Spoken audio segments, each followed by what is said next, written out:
حضور علیہ السلام اپنے صحابہ سے اتنی تو محبت کیا کرتے تھے، اتنی تو محبت کیا کرتے تھے صلی اللہ علیہ وسلم کے صحابہ یا حضور علیہ السلام کے صحابہ کے گھر والوں میں سے حضور علیہ السلام کو اگر کوئی دعوت دیتا تھا نا تو حضور علیہ السلام یہ ہونا چاہیے وہ ہونا چاہیے، نہیں،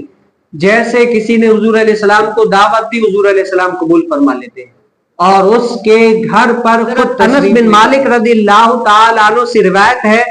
کہ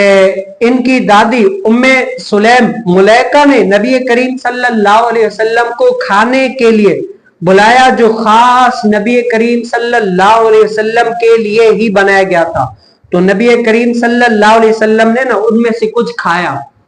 جب کھایا تو فرمایا کہ اٹھو میں تمہارے لیے نماز پڑھ دوں، کیا کر دوں؟ اٹھو میں تمہارے لیے نماز پڑھ دوں۔ حضرت انس بن مالک رضی اللہ تعالیٰ عنہ فرماتے ہیں کہ میں نے پھر کیا کیا، ایک چٹائی کو صاف کیا، صاف کر کے اس کو بچھایا، پھر نبی کریم صلی اللہ علیہ وسلم نے نماز پڑھائی، اور میں اور ایک یتیم اور ایک اور حضور علیہ السلام کے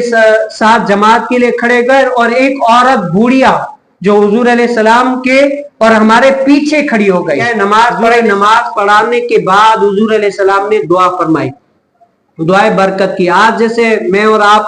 کسی کے گھر جاتے ہیں تو کھانا وغیرہ مہمان نوازی کرتے ہیں، کھانا وغیرہ پیش کرتے ہیں، تو یہ بھی حضور علیہ السلام کی سنت ہے۔ اگر کوئی آپ کو کھانا وغیرہ دور رسالت میں حضور علیہ السلام کی سنت کیا ہے کہ کھانے کے بعد آج تو دعا کرتے ہیں، لیکن حضور علیہ السلام کیا ہے، برکت کے لیے ان کے لیے 2 رکعت نوافل پڑھتے،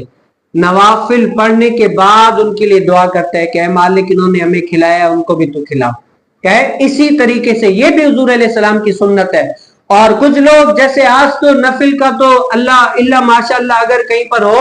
دور نہیں ہے، لیکن اکثر دیکھا گیا ہے کہ وہ دعا کر دیتے ہیں۔ یہ بھی حضور علیہ السلام کی سنت ہے کہ جس مہمان کے گھر سے آپ نے کھایا ہے ان کے لیے دعا فرما دے کہ یا اللہ انہوں نے ہمیں کھلایا ہے، تو بھی اس کو کیا ہے کھلا۔